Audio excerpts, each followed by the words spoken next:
halfway done.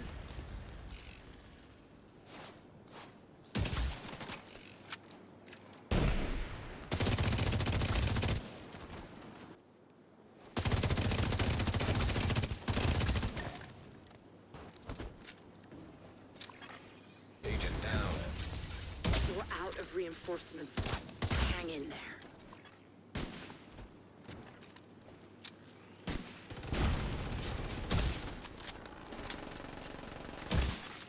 Hostile restore hive detected. Agent down.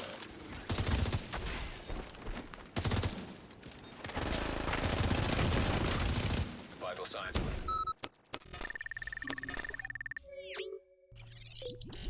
Hey everyone, RogueGold here, welcome back to The Division 2. Today I am back with a build video, specifically for Conflict and PvP. Now, ever since Year 6 Season 2 went live for the game, I've gotten a lot of requests to do a Conflict build, right? Obviously there was a very big balancing shift that came to the game. People were wondering what are you using now that everything's been changed. Now, for me, especially when it comes to PvP, I usually only like to do build videos once I lock something in that I plan to actually use myself. And that holds true for today. Before now, I had still been using all of my conflict builds that I had from before the update. However, I finally looked into updating and replacing my pulse damage build that I've been using for a long time. However, especially since the release of the Lexington, pulse builds in general in PvP have risen in popularity by quite a bit. And so I started to get a bit annoyed with how frequently I was being pulsed and spotted within conflict. And so I started wondering, is there a way that I could counteract those builds while still achieving solid damage and utilizing pulse stuff myself? That is what this ghost build is all about. And if you're a fan of really leaning into both stealth and damage, this one's going to be for you. So, without further ado, let's get into the breakdown. Alright, and here is the build. Now, by looking at this, you can probably tell pretty quickly that, yeah, I'm leading into full pulse immunity while still trying to get as much damage out of it as possible. But let's break down exactly how I've done that. For our primary, I've got the Lexington, the newly released fully automatic LVOAC. Now, at first glance, for a pulse build, you might be wondering why not use the Kingbreaker. Well, to the best of my knowledge, the Lexington now outpaces the Kingbreaker. That's right. So, because of its archetype, because you get higher base damage than a normal gun of the same,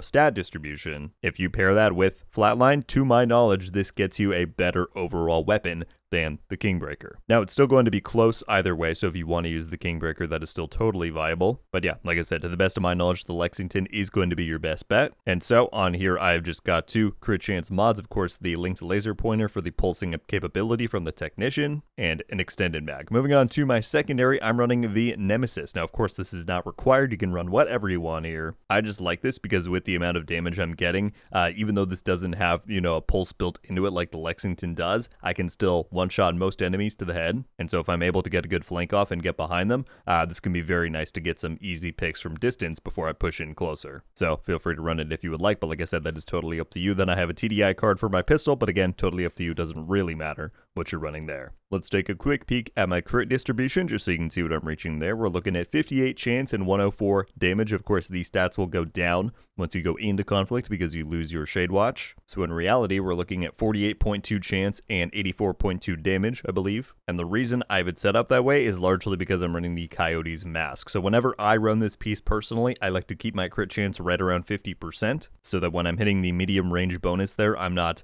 over capping crit chance, right? But then for the majority of the time when I am fighting enemies within that 15 meter range, I'm then getting back over 100% crit damage, even though I'm losing the Shade Stat Watch. So yeah, I think Coyotes fits pretty well into this, and adjust your crit stats accordingly if you do plan to use it. On here, I've got, of course, the fixed rules of weapon image, crit chance, crit damage, and then I've got one pulse resistance mod in combination with Y'all, which we're going to take a look at next. That means that I've got 100% pulse resistance, or 99.7, which is essentially going to get you the same effect. And that is, one half of the key to this build is the fact that I'm running 100% pulse resist, so that in conflict, when people are running the spotter drone, when they're running the linked laser pointer themselves, they can't pulse you, they don't get that effect. It allows you to be very stealthy within the mode, right? Because there's no radar, I can pull off a lot of flanks, and that is a playstyle that I really enjoy in there. And it means that in those scenarios, when you are facing a 1v1 against somebody who does have flatline spotter and an overall pulse build, you're negating a lot of their total damage, which gives you a better opportunity to potentially win that fight. So to look at the chess piece, we have our first of 3 pieces of Y'all. Again, that brand gives us 10% hazard, 10% weapon damage, and 40% pulse resistance. So we're getting 10% pulse resist from that mod that we just looked at, 40% from here, and then you get 50 if you have any of your 6 specialization trees maxed out. So yeah, there you go. On here we then have armor, crit damage, crit chance, a crit chance mod, and spotter. Of course, we're using flatline on the weapon and spotter here with the linked laser pointer so that we're getting as much possible pulse damage as possible when we're facing a target. And if you're going to construct the build like this, then spotter is definitely what I would recommend so that you're getting the most out of that as possible. Moving on to the holster, we have our second piece of y'all, armor, crit chance, crit damage on here. Then for the backpack, our third piece of y'all.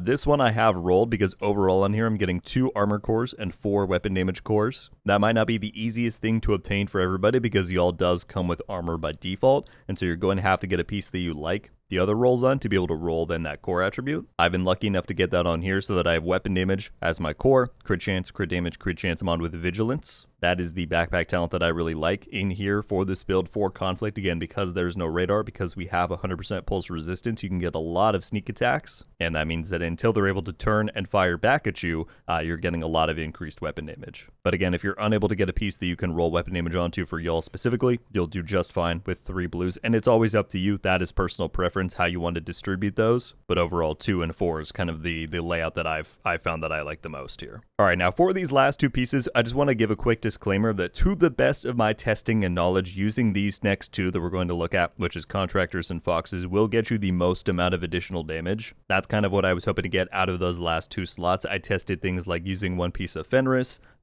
with one of these, then doing 2 Walker, or doing, just one of these, not the other. I did a lot of potential testing. As many of you know, I'm not the most mathematically inclined person within this community or covering this game on YouTube. So if there's something that I've maybe overlooked here, please feel free to correct me in the comments. And like always, these builds are templates. I do highly encourage you, as always, to mess around with it and make your own thing from this. But yeah, I believe for PvP, using these 2 will get you the most amount of additional damage since we're sacrificing some damage by running 3 pieces of y'all. And that was my overall goal. So to begin, we have the contractor's gloves here with weapon damage, damage to armor, of course, and crit chance on there. And lastly, for the foxes, weapon damage comes with the damage to targets out of cover, and I have crit damage rolled on this one. Finally, for the skills, as always, totally up to you. I run the revive high because I'm playing at a bit of range here. If I do get sniped or I go down, usually this can get me before they come to finish me off. But when I do end up in those close quarters fights, I like to have something like the EMP sticky bomb to be able to stagger them, get a potential hit off, and maybe win that fight. But as always, use what you want here. I don't recommend the decoy because there's,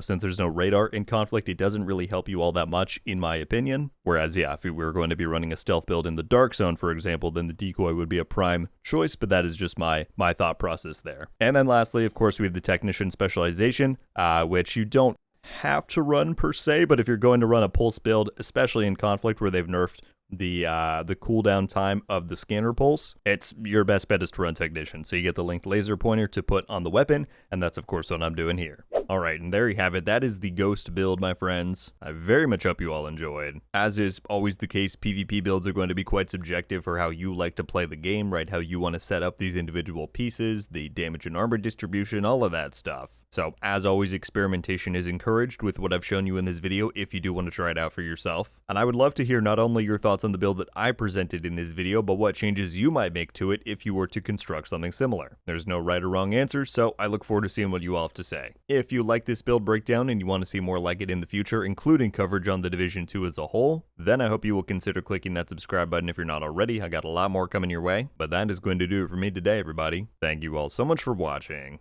I'll see you in the next one. RogueGold. Ow.